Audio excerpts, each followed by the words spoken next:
El lenguaje es lo que nos hace humanos, suelen decir los paleoantropólogos y los expertos en evolución humana, y Txia Arlaka nos va a hablar de la evolución del lenguaje. Vamos a ver de lo que hablamos cuando hablamos del lenguaje. Empezaré un poco con esto.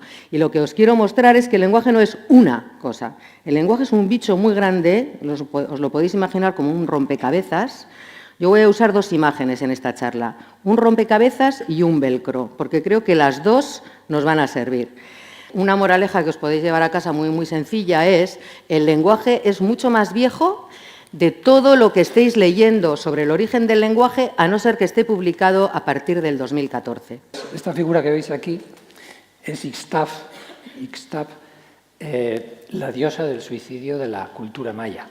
Es la esposa del dios de la muerte. Veis que tiene una soga al cuello. Los que morían por ahorcamiento, ella se hacía cargo en el paraíso y se ocupaba de ellos. En la cultura maya, el suicidio era una forma honorable de morir.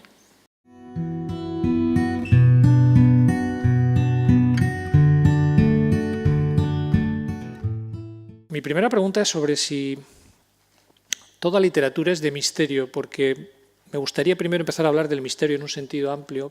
Sobre el misterio y la literatura, yo creo que sí, que es un binomio absolutamente indisociable. A veces pensamos que la literatura es algo asociado al papel, a la escritura, pero yo creo que la literatura en realidad arranca mucho antes, arranca incluso en el Paleolítico.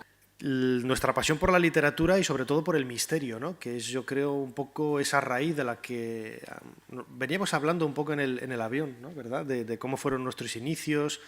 Él comenzó muy joven, pero siempre con un denominador común de todo lo que hacía relacionado con el misterio, ¿no? Es decir, con aquello que nos plantea infinidad de preguntas, algo que plantea quizás pues, muchas incógnitas en esa existencia vital que todo ser humano tiene a lo largo de su vida.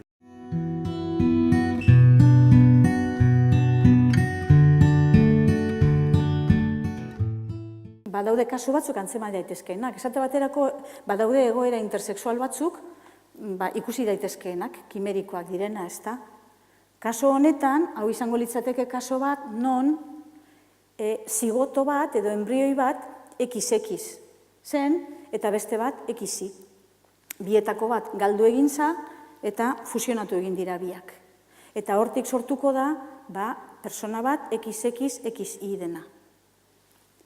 Lehen hermafrodita deitzen zirena, baina gaur egun egoera intersexuala deitzen dira. Ehun obarikoa eta testikularra egoten da individuo berean.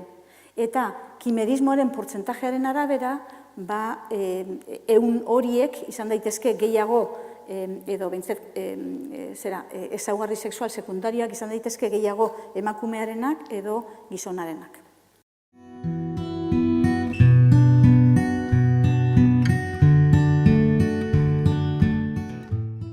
Hoy vamos a hablar de la relación entre los maestros y alumnos y viceversa. Tuve la suerte de conocer a Lander en cuarto de DBH, de enseñanza secundaria obligatoria. Lander venía a mis clases y no faltaba nunca. Y sin embargo faltaba mucha clase. Y es que te digan, no, es que en tus clases yo me divierto, me lo paso bien.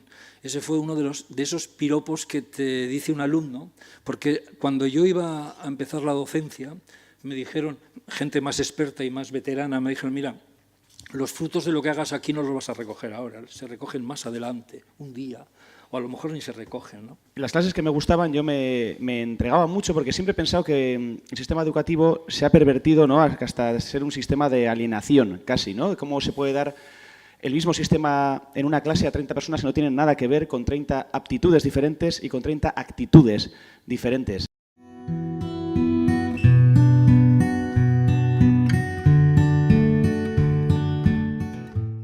Lo que está a pasar ahora es tremendamente importante a nivel científico porque está teniendo unas implicaciones sociales tremendas y que parte de ese desarrollo, de esa revolución, que espero demostrar que efectivamente está basada en nuevos materiales y por lo tanto el desarrollo de nuevos materiales es fundamental para este nuevo desarrollo tecnológico. Y eso es más o menos lo que vamos a decir. Entonces, es un poquito más amplio que esto, materiales inteligentes y multifuncionales para impulsar el desarrollo tecnológico.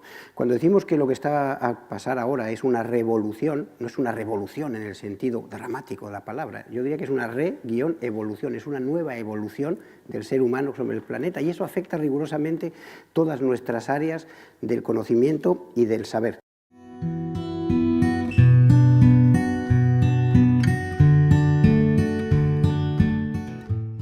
La idea del libro fue que Miquel explicaba su vida y Fernando era la persona que recibía toda esa información, luego la organizaba, incluso contextualizaba toda la información con noticias reales de los hechos y seguía. Pero la idea también era no solo explicar la épica de un espía, la épica de un James Bond, sino la cotidianidad de ser un espía, la vida familiar, la vida con la mujer, la vida con los hijos, y eso le da un valor especial porque no es solo las hazañas o las acciones mal hechas, sino todo.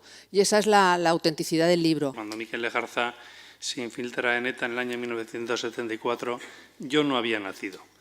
Cuando fui creciendo y fui enterándome de la historia y fui conociendo la figura del lobo en ETA, pues para mí había una auténtica admiración. Me parecía que era una persona que era un héroe, que había hecho cosas muy grandes y que supuestamente, y suponía que muchas jamás iban a saber porque estaba metido en la inteligencia, ¿no? Este libro está dedicado a todas las víctimas del terrorismo, porque Miquel defiende en el libro, explica muy claramente en el libro, que está escrito en primera persona para que haya esa comunicación directa entre él y el lector, deja claro que él está en contra de todo tipo de terrorismo.